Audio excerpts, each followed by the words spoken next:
Type of journalism.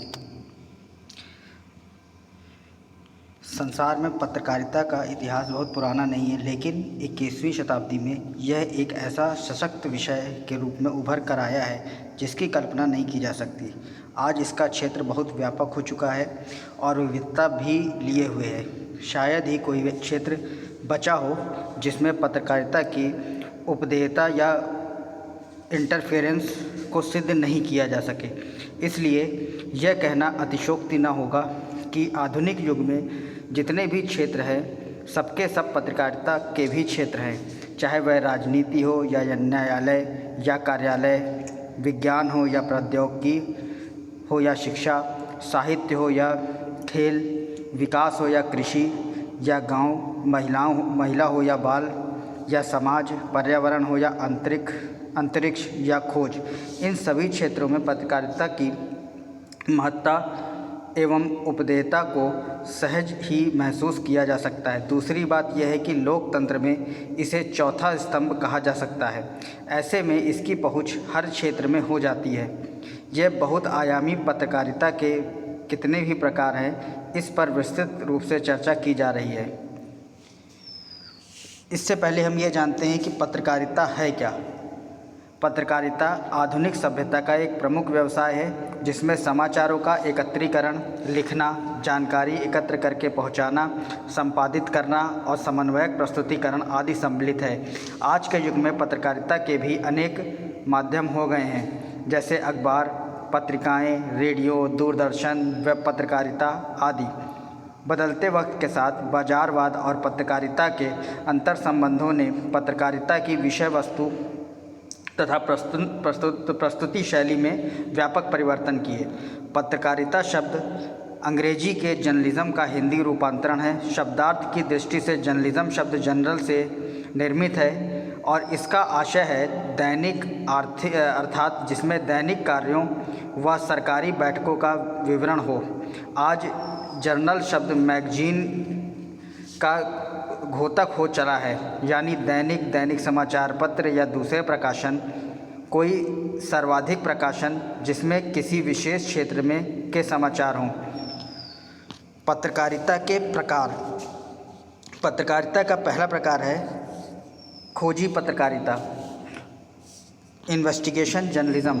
खोजी पत्रकारिता वह है जिसमें आमतौर पर सार्वजनिक महत्व के मामले जैसे भ्रष्टाचार, अनियमितताओं और गड़बड़ियों की गहराई से छानबीन कर सामने लाने की कोशिश की जाती है। स्टिंग ऑपरेशन खोजी पत्रकारिता का ही एक नया रूप है।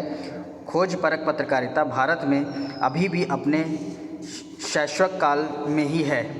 इस तरह की पत्रकारिता में ऐसे तथ्य जुटाकर सामने लाए जाते हैं जिनमें आमतौर पर सार्वजनिक नहीं किए जाते, लेकिन यह एक वर्ग या मानता है कि खोजपरक पत्रकारिता कुछ है कि नहीं, क्योंकि कोई भी समाचार खोजी पुष्टिकरण बिना लिखी जा सकती है। लोकतंत्र में ज़रूरत से ज़्यादा गोपनीयता बरती जाने लगे और भ्रष्टाचार चरम पर हो तो खोजी पत्रकारिता ही उसे सामने लाने का एकमात्र विकल्प होता है। खोजी पत्रकारिता से जुड़ी पुरानी घटनाओं पर नज़र डालें तो माई लॉर्ड कांड, वाटरगेट कांड, पेंटागन पेपर्स जैसे अंतर्राष्ट्रीय कांड तथा सीमेंट घोटाला कांड, बफोर्स कांड, ताबूत घोटाला कांड जैसे राष्ट्रीय घोटाले खोजी पत्रकारिता के चर्चित उदाहरण हैं। संचार क्रांति, इंटरनेट या सूचना अधिकार जैसे प्रभावशाली अस्तित्व में आने के बाद तो घोटाले उजागर होने का जैसे दौर शुरू हो गया। इसका नतीजा है कि पिछले दिनों 2G स्पेक्ट्रम घोटाला, कॉमनवेल्थ गेम्स घोटाला, आदर्श घोटाला आदि उल्लेखनीय हैं। समाज की भलाई के लिए खोजी पत्रकारिता अवश्य एक अंग है, लेकिन इसे भी अपने मर्यादा के घेरे में रहना चाहिए। दूसरी है वॉचडॉग जर्नलिज्म।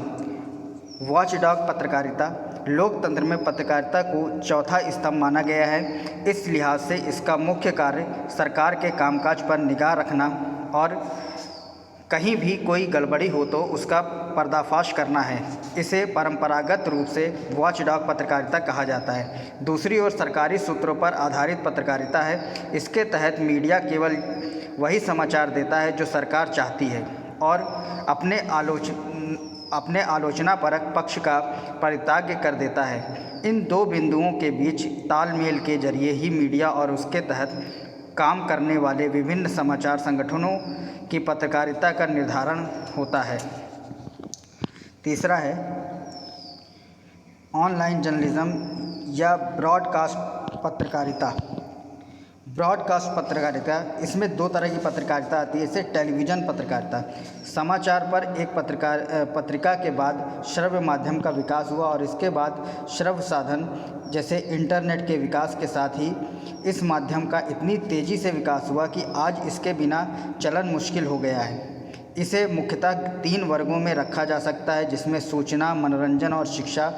सूचना में समाचार, सामयिक विषय और जनसंचार उद्घोषणाएँ आते हैं। मनोरंजन के क्षेत्र में फिल्मों से संबंधित कार्यक्रम, नाटक, धारावाहिक, नृत्य, संगीत और मनोरंजन विविध कार्यक्रम शामिल होते हैं। इन कार्यक्रमों का प्रमुख उद्देश्य लोगों का मनोरंजन करना है। शिक्षा क्षेत्र में टेलीविज़न की महत्वपूर्ण जिम्मेदारी है। पाठ्य सामग्री पर आधारित और अन्य सामान्य ज्ञान पर आधारित 2 वर्गों में शिक्षक कार्यक्रमों को बांटा जा सकता है। आज उपग्रह के विकास के साथ ही समाचार चैनलों के बीच गाल काट प्रतिस्पर्धा चल पड़ी है। इसके चलते छोटी घटनाओं को भी लाइव कवरेज होने लगा है। इसी का दूसरा पहलू है रेडियो पत्रकारिता। मुद्रण के आविष्कार के बाद संदेशों और विचारों को शक्तिशाली और प्रभावी ढंग से अधिक लोगों तक पहुंचाना मनुष्य का लक्ष्य बन गया है। इसी से रेडियो का जन्म हुआ। रेडियो के आविष्कार के जरिए आवाज़ की समय से असंख्य लोगों तक उनके घरों तक पहुंचाया गया है। इस प्रकार श्रव्य माध्यम के रूप में जनसंचार को रेडियो ने नए आयाम दिए हैं। आगे चलकर रेडियो को सिनेमा, टेलीविज़न और इंटरनेट से कड़ी चुनौती मिली, लेकिन रेडियो अपनी विशिष्टता के कारण आगे बढ़ता गया और आज इसका स्थान सुरक्षित है। रेडियो की विशेषता यह है कि यह सार्वजनिक भी है और व्यक्तिगत भी। रेडियो में लचीलापन है क्योंकि इसे किसी भी स्थान पर किसी भी अवस्था में सुना जा सकता है। दूसरा रेडियो समाचार एक सूचना तत्परता से प्रसारित करता है, मौसम संबंधी चेतावनी इत्यादि। रेडियो समाचार ने जहां दिन प्रतिदिन घटित घटनाओं को तुरंत जानकारी का कार्यक्रम संभाल रखा है, वहीं श्रोताओं के विभिन्न वर्गों के लिए विविध कार्यक्रमों की मदद से सूचना और शिक्षा दी जाती है। जैसे युवाओं, महिलाओं, बच्चों, किसान, गृहिणी, विद्यार्थियों के लिए अलग अलग समय में कार्यक्रम प्रसारित होते हैं। इस तरह हर वर्ग रेडियो से जुड़े रहते हैं। यह एक सशक्त माध्यम के रूप में उभर कर सामने आया है। ओपिनियन जर्नलिज्म अर्थात जनमत पत्रकारिता। ओपिनियन जर्नलिज्म ऑब्जेक्टिव तथ्यों के बजाय व्यक्तिपरक विचारों का उपयोग करते हुए किसी विशेष पर रिपोर्ट करता है। ओपिनियन पत्रकार अपने स्वयं के विचारों और पूर्वाग्रह सहित कहानियों को अपने दृष्टिकोण से रिपोर्ट करते हैं। जनमत पत्रकारिता अन्य प्रकारों से अद्वितीय है क्योंकि लेखक उनके दृष्टिकोण को शामिल कर सकता है। राय और तथ्यों के बीच अंतर को पहचानना महत्वपूर्ण हो सकता है। जनमत पत्रकारिता लोगों को अपने स्वयं के विचार और मूल्यों को समझाने में मदद करने के साथ साथ कई दृष्टिकोण से रिपोर्ट का उपभोग करते हुए वास्तविकता की एक पूर्ण तस्वीर विकसित करने में उपयोगी होती है। स्पोर्ट जर्नलिज्म खेल पत्रकारिता। खेल से जुड़ी पत्रकारिता को खेल पत्रकारिता कहा जाता है। खेल आधुनिक हो या प्राचीन, खेलों में होने वाले अद्भुत कारनामों को जग जाहिर करने तथा उसका व्यापक प्रचार प्रसार करने में खेल पत्रकारिता का महत्वपूर्ण योगदान रहा है। आज पूरी दुनिया में खेल आदि लोकप्रियता के शिखर पर है, तो उसका काफ़ी कुछ श्रेय खेल पत्रकारिता को भी जाता है। खेल केवल मनोरंजन का साधन ही नहीं बल्कि अच्छे स्वास्थ्य, शरीर दमखम और बौद्धिक क्षमता का भी प्रतीक है। यही कारण है कि पूरी दुनिया में अति प्राचीन काल से खेलों का प्रचलन रहा है। आज आधुनिक काल में पुराने खेलों के अलावा इनमें मिलते जुलते खेलों तथा अन्य आधुनिक स्पर्धाओं खेलों ने पूरी दुनिया में अपना वर्चस्व कायम कर रखा है। आज स्थिति यह है कि समाचार पत्र तथा पत्रिकाओं के अलावा किसी भी इलेक्ट्रॉनिक मीडिया का स्वरूप भी तब तक परिपूर्ण नहीं माना जाता जब तक उसमें खेल का भरपूर कवरेज नहीं हो। दूसरी बात यह है कि आज भारत ही नहीं पूरी दुनिया में आबादी का एक बड़ा हिस्सा युवा वर्ग का है, जिसमें पहली पसंद विभिन्न खेल स्पर्धाएं हैं। शायद यही कारण है कि पत्र पत्रिकाओं में अगर सबसे अधिक कोई पृष्ठ पढ़े जाते हैं तो वह खेल से संबंधित होते हैं। प्रिंट मीडिया के अलावा टीवी चैनलों का भी एक बड़ा हिस्सा खेल प्रसारण में जुड़ा होता है। दूसरी ओर कुछ खेल चैनल हैं जो चौबीसों घंटे कोई ना कोई खेल लेकर हाजिर ही रहते हैं। पाठकों और दर्शकों की खेल के प्रति दीवानगी का ही नतीजा है कि आज खेल की दुनिया में अकूत धन बरस रहा है। आज धन चाहे विज्ञापन के रूप में हो, चाहे पुरस्कार राशि के रूप में हो, न लुटाने वाले की कमी है और न पाने वाले की कमी। खेलों में धन वर्षा का प्रारंभ कॉरपोरेट जगत के इसमें प्रवेश से हुआ है। खेलों में धन की बरसात कोई बुराई नहीं है, लेकिन इसका बदसूरत पहलू भी है। खेलों में गला काट स्पर्धा के कारण इसमें फिक्सिंग और डोपिंग जैसे बुराइयों का प्रचलन भी बढ़ता जा रहा है। इसका उदाहरण IPL, प्रो कबड्डी इत्यादि खेल हैं जो आज व्यापक रूप से टेलीविज़न पर प्रसारित किए जा रहे हैं। खेल पत्रकारिता का ये जिम्मेदारी है कि वह खेलों में पनप रही उन बुराइयों के खिलाफ लगातार आवाज़ उठाती रहे। खेल पत्रकारिता से ये अपेक्षा की जाती है कि खेल भावना की रक्षा हर कीमत पर होनी चाहिए। खेल पत्रकारिता से यह उम्मीद भी की जानी चाहिए कि आम लोगों से जुड़े खेलों को भी उतना ही महत्व और प्रोत्साहन मिले जितना अन्य लोकप्रिय खेलों को मिल रहा है। ट्रेड जर्नलिज्म अर्थात व्यापार पत्रकारिता। व्यापार पत्रकारिता एक विशेष उद्योग या क्षेत्र पर रिपोर्ट करती है। व्यापार पत्रकार व्यापार में आंदोलनों और विकास का विस्तार करते हैं जो उस क्षेत्र में शामिल लोगों को प्रभावित करते हैं। उसमें तेल, धातु और कृषि के साथ साथ व्यावसायिक क्षेत्रों जैसे यात्रा, वित्त, स्वास्थ्य सेवा जैसे उत्पादों के लिए उद्योग विशिष्ट समाचार शामिल हैं। ट्रेड जर्नलिज्म अपने कवर किए गए ट्रेडों की बाजार स्थिति के बारे में पर्याप्त मात्रा में जानकारी की प्रक्रिया करते हैं और रिपोर्ट तैयार करते हैं। एंटरटेनमेंट जर्नलिज्म अर्थात मनोरंजन पत्रकारिता। मनोरंजन पत्रकारिता लोकप्रिय आंकड़ों और प्रवृत्तियों की वर्तमान घटनाओं से संबंधित है। मनोरंजन पत्रकार मनोरंजन व्यवसाय पर रिपोर्ट करते हैं जिनमें मशहूर हस्तियां, फिल्में, टेलीविज़न, किताबों और कार्यक्रम शामिल हैं। मनोरंजन पत्रकार फिल्मी प्रीमियर और पुरस्कार समारोह के साथ साथ मनोरंजन उद्योग के बारे में भी खबर दे सकते हैं। इस प्रकार की पत्रकारिता विभिन्न शैलियों के रूप ले सकती हैं और प्रिंट, डिजिटल और प्रसारण मीडिया में आम है। पॉलिटिकल जर्नलिज्म राजनैतिक पत्रकारिता।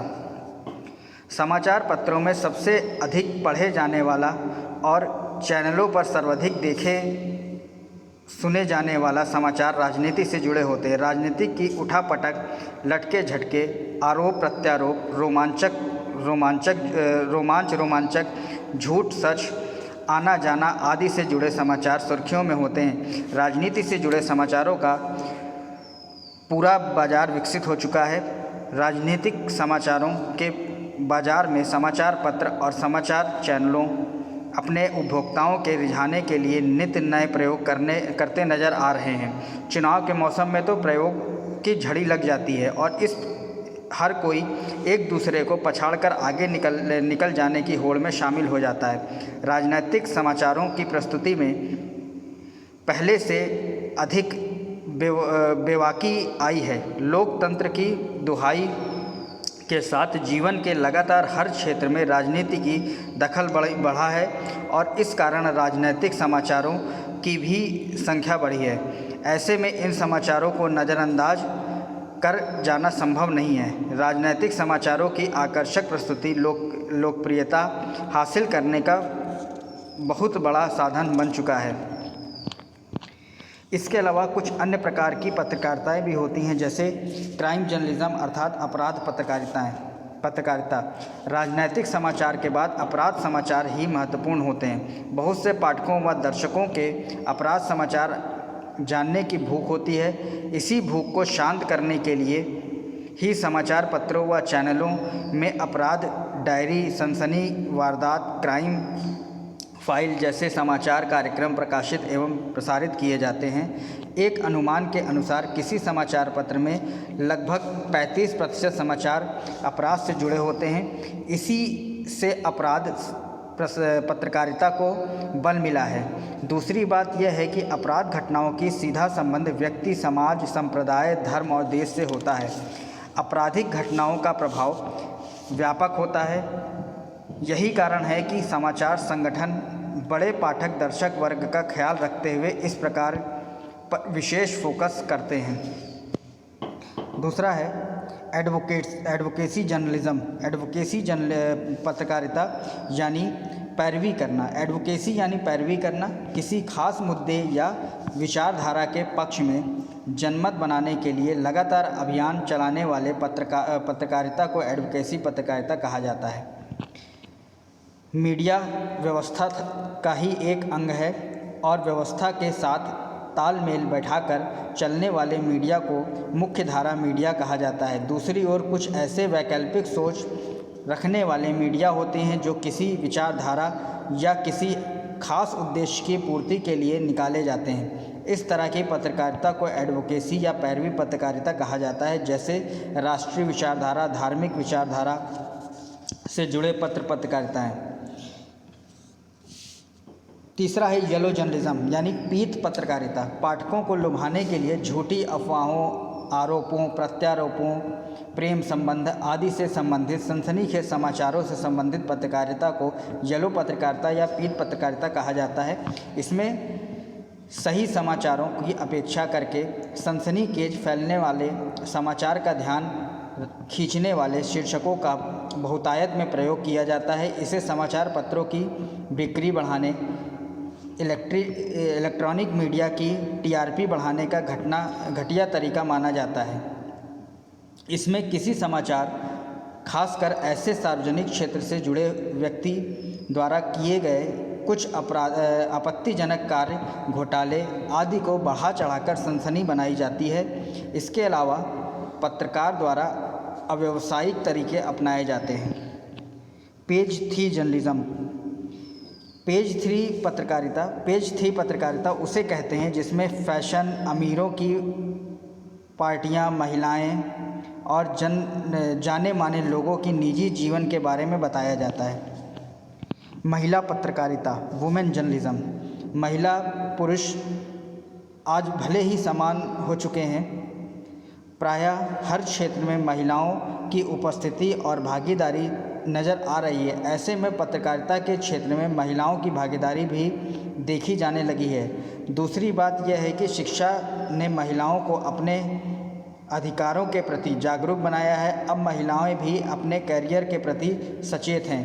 महिलाएं जागरण के साथ साथ महिलाओं के प्रति अत्याचार और अपराधों के मामले भी बढ़े हैं। महिलाओं की सामाजिक सुरक्षा सुनिश्चित करने के लिए बहुत सारे कानून बने हैं। महिलाओं की सामाजिक सुरक्षा दिलाने में महिला पत्रकारिता की अहम भूमिका रहती है। आज महिला पत्रकारिता की अलग से ज़रूरत है, इसलिए कि इसमें महिलाओं से जुड़ी हर पहलू पर गौर किया जाता है और महिलाओं के सर्वांगीण विकास में ये महत्वपूर्ण भूमिका निभा सकते हैं। चाइल्ड जर्नलिज्म या बाल पत्रकारिता। एक समय था जब बच्चों को परिकथाओं, लोक कथाओं, पौराणिक, ऐतिहासिक, धार्मिक कथाओं के माध्यम से बहलाने फुसलाने के साथ साथ उनका ज्ञानवर्धन भी किया जाता था।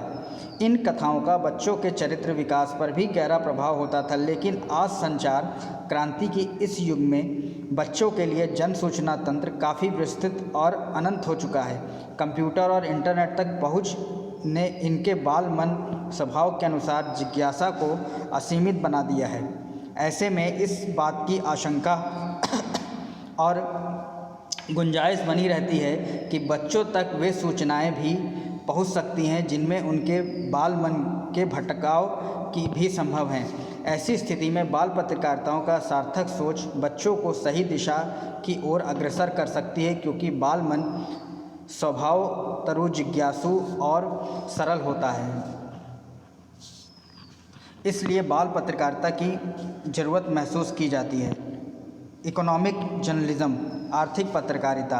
आर्थिक पत्रकारिता में व्यक्तियों, संस्थाओं और राज्यों या देशों के बीच होने वाले आर्थिक व्यापारिक संबंध के गुण दोष की समीक्षा और विवेचना की जाती है। जिस प्रकार आमतौर पर पत्रकारिता का उद्देश्य किसी भी व्यवस्था के गुण दोषों को व्यापक आधार पर प्रसारित करता है, ठीक उसी तरह आर्थिक पत्रकारिता अर्थव्यवस्था के हर पहलू को सूक्ष्म नज़र रखते हुए उसका विश्लेषण कर समाज पर पड़ने वाले उनके प्रभावों का प्रचार प्रसार करता है।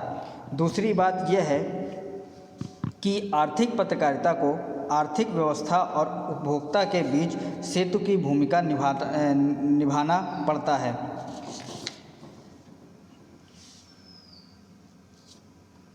ग्रामीण रूरल एंड एग्रीकल्चर जर्नलिज्म, ग्रामीण एवं कृषि पत्रकारिता। भारत जैसे कृषि प्रधान देश में हमारी अर्थव्यवस्था काफ़ी कुछ कृषि और कृषि उत्पादों पर निर्भर है। भारत में आज भी लगभग 70% आबादी गाँव में बसती है। देश के बजट प्रावधानों का बड़ा हिस्सा कृषि एवं ग्रामीण विकास पर खर्च होता है। ग्रामीण विकास के बिना देश का विकास अधूरा है। ऐसे में आर्थिक पत्रकारिता का एक महत्वपूर्ण जिम्मेदारी है कि वह कृषि एवं कृषि आधारित योजनाओं तथा ग्रामीण भारत में चल रहे विकास कार्यक्रमों का सटीक आकलन कर तस्वीर पेश करे। स्पेशलिस्ट जर्नलिज्म, विशेषज्ञ पत्रकारिता। पत्रकारिता केवल घटनाओं की सूचना देना नहीं, पत्रकार से अपेक्षा की जाती है कि वह घटनाओं की तह तक जाकर उसका अर्थ स्पष्ट करे और आम पाठक को बताए कि वह समाचार का क्या महत्व है। इसलिए पत्रकार को भी विशेषज्ञ मानने की ज़रूरत पड़ती है। पत्रकारिता में विशेष विषय के आधार पर 7 प्रमुख क्षेत्र हैं। इसमें संसदीय पत्रकारिता, न्यायालय पत्रकारिता, आर्थिक पत्रकारिता, खेल पत्रकारिता, विज्ञान और विकास पत्रकारिता, अपराध पत्रकारिता तथा फैशन और फिल्म पत्रकारिता शामिल हैं। इन क्षेत्रों के समाचार उन विषयों में विशेषज्ञता हासिल किए बिना देना कठिन होता है। इसलिए विशेषज्ञ पत्रकारिता का महत्व बढ़ता जा रहा है। व्याख्यात्मक पत्रकारिता अर्थात एक्सप्लेनेटरी जर्नलिज्म। पत्रकारिता केवल घटनाओं की सूचना देना नहीं, पत्रकार से अपेक्षा की जाती है कि वह घटनाओं की तह तक जाकर उसका अर्थ स्पष्ट करे और आम पाठक को बताए कि उस समाचार का क्या महत्व है। पत्रकार इस महत्व को बताने के लिए विशेष प्रकार उसकी व्याख्या करता है। इसके पीछे क्या कारण है, इसके पीछे कौन था और उसके पीछे किसका हाथ था। डेवलपमेंट जर्नलिज्म, लोकतंत्र का मूल उद्देश्य है कि लोगों के लिए शासन, लोगों के द्वारा शासन। इस लोकतंत्र में 3 मुख्य स्तंभ हैं। इसमें संसदीय व्यवस्था, शासन व्यवस्था एवं कानून व्यवस्था, इन तीनों की निगरानी रखता है। चौथा स्तंभ पत्रकारिता, लोकतंत्र का मूल उद्देश्य है लोगों के लिए शासन द्वारा लोगों के जीवन स्तर सुधारने के लिए यही सही ढंग से काम किया जा रहा है या नहीं, इसका लेखा जोखा पेश करने की जिम्मेदारी मीडिया पर होती है, जिसे हम विकास पत्रकारिता कह सकते हैं। पार्लियामेंट्री जर्नलिज्म अर्थात संसदीय पत्रकारिता। लोकतंत्र में संसदीय व्यवस्था की मुख्य भूमिका है। संसदीय व्यवस्था के तहत संसद में जनता द्वारा चुने गए प्रतिनिधि पहुंचते हैं। बहुमत हासिल करने वाला शासन करता है तो दूसरा विपक्ष में बैठता है। दोनों की अपनी अपनी अहम भूमिका होती है। इनके द्वारा किए जा रहे कार्य पर नज़र रखना पत्रकारिता की अहम जिम्मेदारी है, क्योंकि लोकतंत्र में यही एक कड़ी है जो जनता एवं नेता के बीच काम करता है। लॉ जर्नलिज्म, विधि पत्रकारिता। लोकतंत्र के 4 स्तंभ में विधि व्यवस्था की भूमिका महत्वपूर्ण है। नए कानून, उनके अनुपालन और उनके प्रभाव से लोगों की परिचित करना बहुत ही ज़रूरी है। कानून व्यवस्था बनाए रखना, अपराधी को सज़ा देना से लेकर के शासन व्यवस्था में अपराध रुके ना, लोगों को न्याय प्रदान करना इसका प्रमुख उद्देश्य है। इसके लिए निचली अदालत से लेकर उच्च न्यायालय, सर्वोच्च न्यायालय तक व्यवस्था है। इसमें रोज़ाना कुछ न कुछ महत्वपूर्ण फैसले सुनाए जाते हैं। कई बड़ी बड़ी घटनाओं के निर्णय, उसकी सुनवाई की प्रक्रिया चलती रहती है। इस बारे में लोग जानने की इच्छुक रहते हैं, क्योंकि कुछ मुद्दों में ऐसा होता है जिनका प्रभाव समाज, संप्रदाय, प्रदेश और देश पर पड़ता है। फ़ोटो जर्नलिज्म, फ़ोटो पत्रकारिता। फ़ोटो पत्रकारिता ने छपाई तकनीक के विकास के साथ ही समाचार पत्रों में अहम स्थान बना लिया है। कहा जाता है कि वह 1000 शब्दों में लिखकर नहीं किया जा सकता, वह एक तस्वीर कह देती है, कह सकती है। विज्ञान पत्रकारिता यानी साइंस जर्नलिज्म। 21वीं शताब्दी को विज्ञान का युग कहा जाता है। वर्तमान में विज्ञान ने काफ़ी तरक्की कर ली है, इसकी हर जगह पहुंच हो चली है। विज्ञान में हमारे जीवन शैली का बदल कर रख दिया है। वैज्ञानिकों द्वारा रोज़ाना नई नई खोज की जा रही है। इसमें कुछ न कुछ जन कल्याणकारी है तो कुछ विध्वंसकारी है। जैसे परमाणु की खोज में कई बदलाव ला दिए हैं, लेकिन इसका विध्वंसकारी पक्ष भी है। इसे परमाणु बम बनाकर उपयोग करने से विध्वंस होगा। इस तरह विज्ञान पत्रकारिता दोनों पक्षों का विश्लेषण कर उसे पेश करने का कार्य करता है। जहां विज्ञान के उपयोग से कैसे जीवन शैली में सुधार आ सकता है, तो उसका गलत उपयोग से संसार ध्वंस हो सकता है। शैक्षणिक पत्रकारिता, एकेडमिक जर्नलिज्म। शिक्षा के बिना कुछ भी कल्पना करना संभव नहीं है। पत्रकारिता सभी नई सूचना को लोगों तक पहुंचाकर ज्ञान में वृद्धि करती है। जब से शिक्षा को औपचारिक बनाया गया है, तब से पत्रकारिता का महत्व और बढ़ गया है। जब तक हमें नई सूचना नहीं मिलेगी, हमें तब तक अज्ञानता घेर कर रखी रहेगी। इस अज्ञानता को दूर करने का सबसे बड़ा माध्यम है पत्रकारिता, चाहे वह रेडियो हो या टेलीविज़न या समाचार पत्र या पत्रिकाएं। सभी में नई सूचनाएं हमें प्राप्त होती हैं, जिसमें हमें नई शिक्षा मिलती है।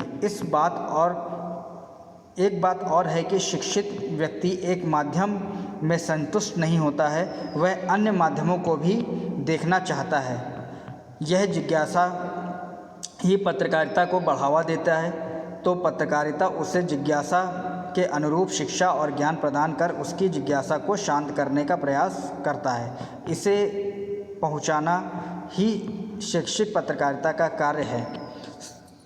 कल्चरल एंड लिटरेरी जर्नलिज्म, सांस्कृतिक और साहित्यिक पत्रकारिता। मनुष्य में कला, संस्कृति, साहित्य की भूमिका का निर्वहन होता रहता है। मनुष्य में छिपी प्रतिभा, कला, चाहे वह किसी भी रूप में हो, उसे देखने में मन को तृप्ति मिलती है। इसलिए मनुष्य हमेशा नई नई कला प्रतिभाओं की खोज में लगा रहता है। इस कला प्रतिभा को उजागर करने का एक सशक्त माध्यम है पत्रकारिता। कला प्रतिभाओं के बारे में जानकारी रखना, उसके बारे में लोगों को पहुंचाने का काम पत्रकारिता करता है। इस साहित्यिक पत्रकारिता के कारण आज कई विलुप्त प्राचीन कला जैसे लोक नृत्य, लोक संस्कृति, स्थापत्य कला खोज निकाला गया है और फिर से जीवित हो उठे हैं। दूसरी ओर भारत जैसे विशाल और बहुसांस्कृतिक वाले देश में सांस्कृतिक साहित्य और पत्रकारिता के कारण देश की एक अलग पहचान बन गई है। कुछ आंचलिक लोक नृत्य, लोक संगीत और अंचल से निकलकर देश दुनिया तक पहचान बना लिया है। समाचार पत्र एवं पत्रिकाएं प्रारंभ से ही नियमित रूप से सांस्कृतिक साहित्य कलम को जगह दी है। इसी तरह चैनलों पर भी सांस्कृतिक साहित्यिक समाचारों का चलन बढ़ा है। एक अध्ययन के अनुरूप दर्शकों के एक वर्ग ने अपराध व राजनीति के समाचार कार्यक्रमों में से कहीं अधिक अपनी संस्कृति से जुड़े समाचार व समाचार कार्यक्रमों से जुड़ना पसंद किया है।